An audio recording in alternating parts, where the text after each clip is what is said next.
After the death of 17-year-old Trayvon Martin and the George Zimmerman not guilty verdict, you could almost hear the roar of conversations about race relations. Obviously, we still have thorny problems facing the African-American community, a lot of issues facing not only that community, communities around the country. But this is what we're talking about specifically. I say now is the time to talk about solutions. So here's just two for my no talking points special that I'm going to talk. As a young people, pull up your pants. Saggy pants can mean saggy self-esteem. I said African Americans, stop using the N-word. Entertainers and rappers, I meant that for you as well, because I think you're deluding yourselves when you say you're taking it back.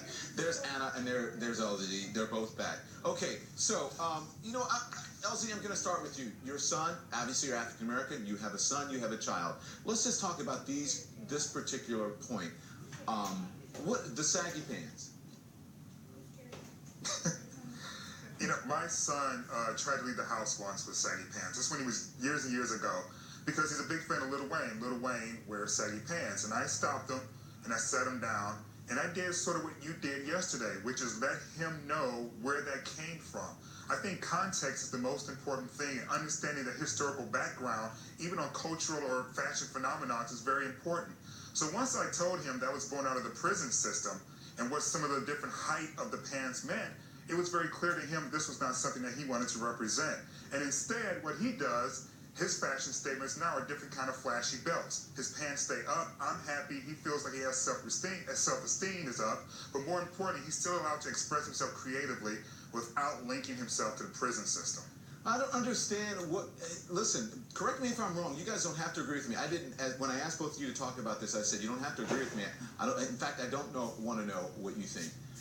What is wrong with telling people to dress appropriately? These are things that I said yesterday that my mom taught me in kindergarten. That parents tell their kids in kindergarten: dress nicely, speak well, speak appropriately, and on and on. What, Anna? I mean. Am I wrong here? What's going on? I don't think there's anything wrong with what you said yesterday. In fact, I was amazed when I retweeted it that I got so much Twitter hate.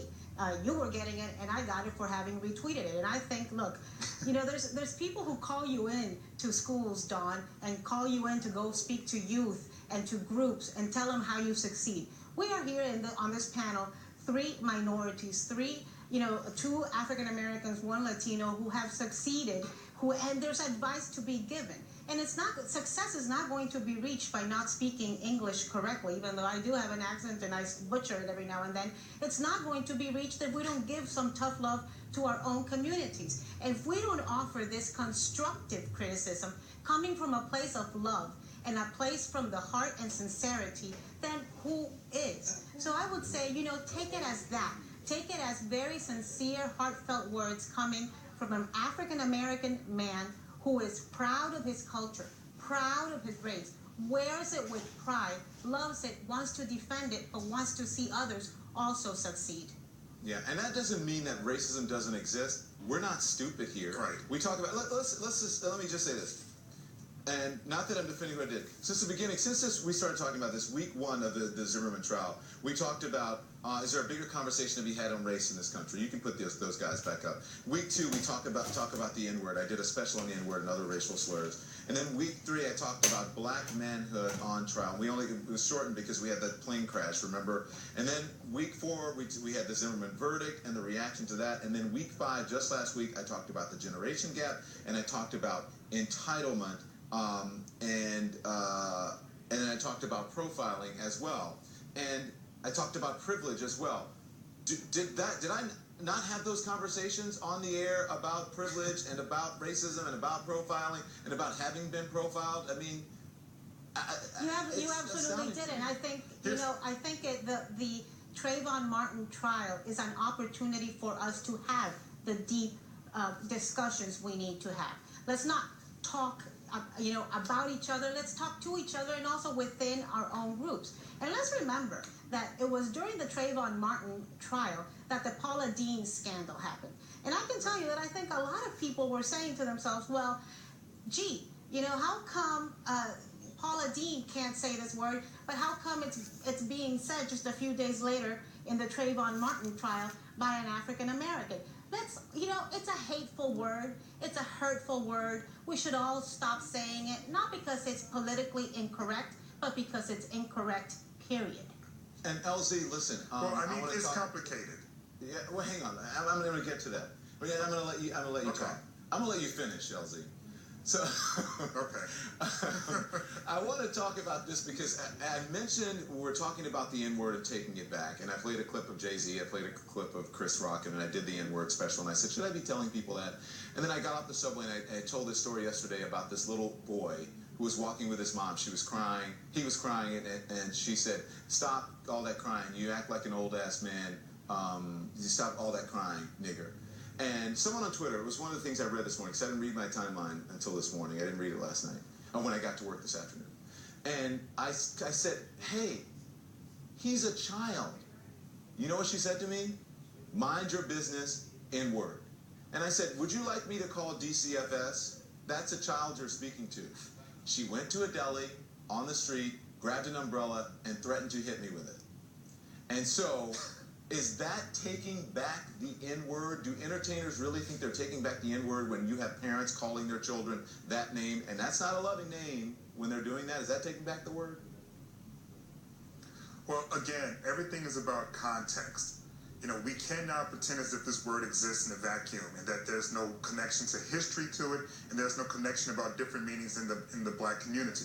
I know, you know, there are gay men who call each other the F word. There are women who call each other the B word. Everything is about context. And sometimes when you're outside looking in, you may necessarily interpret the context right. But with that being said, I can only speak to what goes on in my house. And in my household, we don't use that word. And I explained to my son why and why we don't and how he should view other people who do. Not judge them like they don't know any better necessarily, but understand that everyone has a different relationship with that word than you do. I mean, there are people that I know who are my friends who are Puerto Rican who use the N-word. And, you know, if you don't have the full context of what's going on with them, you're going to be confused as heck. And so I try not to get so caught up in the N-word. I try not to get so caught up into sagging pants. I just explain to my son what the expectations are in my house. But with all that being said, we cannot keep pretending as if there aren't any sort of ramifications or residual effect that happens when you walk around the streets with your pants sagging, saying the N-word. You're not going to get hired in a high-power position job. You likely are not going to be accepted at some prestigious university. I severely doubt you'll be able to get a decent date with anyone worth loving if you spend your entire time dropping the N-word and you can't keep your pants up. But you know what you sound like right now, don't you? Like a reasonable human being? No, you know the name. You know the name they call you. They call you Uncle Tom. I'm taking that word back. I've been calling Uncle Tom so much. I'm taking that word back. I'm going to get the Uncle Tom award. Every week, Don, I go between. I thought you were going to call him a Republican. And Uncle Tom. Oh Lord, no, anything but that. Oh no! Oh my God! I go back and forth between being called a racist and being called an Uncle Tom. What I like to call myself is a factivist. I just like to stand up for the facts. And the fact of the matter is that there are things that we can do in the African American community to make our situation better that has absolutely nothing to do with white people. And there are things that happens to black people because of the residual effect of hundreds of years of slavery and the byproduct of all the subtle racism that has happened and impacted our community. We can have those two conversations simultaneously. They're not exclusively mutual. We're making this a very black-centric conversation, but those 5 pieces of advice you gave yesterday can apply to everybody, including to my community, including to whites, and to just everybody who's growing up. You know, educate yourself, speak well, look well, keep the place where you live clean. If anybody's got trouble with you giving that kind of advice to youth out there, I just don't know what to say to that. I don't either. Listen, it's not really necessarily always about pulling your pants up. It's really just about respecting yourself and then realizing, you know what, I can either. And I said this. People said, you know, Don, you don't know where we're coming from. You're wealthy. You're on television. That's not true. I didn't grow up with a silver spoon in my mouth. Actually, my mom and dad were not married. I dropped out of college at one point, and I had to decide whether I was going to stay stuck or if I was going to soar, and I decided to soar in the faith. And I had been profiled many times, talked about that. But you have to make a decision at some point that you are going to be better than your surroundings or your circumstances. And that's all I was saying in that no talking points. And we got to go now, but I just have to, I'm wondering why Anna Navarro is wearing her Barbara Walters hair today. Is there something we should know? Well, I'm practicing for tomorrow. I am guest co-hosting The View tomorrow. Yes, I Excited know. to be doing it. And I'm excited to be your very special guest. I will be in the audience cheering you on. Thank you, Anna. Thank you, LZ. Good luck tomorrow. And I'll see you tomorrow, okay? Thank you. Alrighty. Coming up, thieves steal more than $50 million worth of jewelry while the security guards look on and do nothing. I'll tell you why.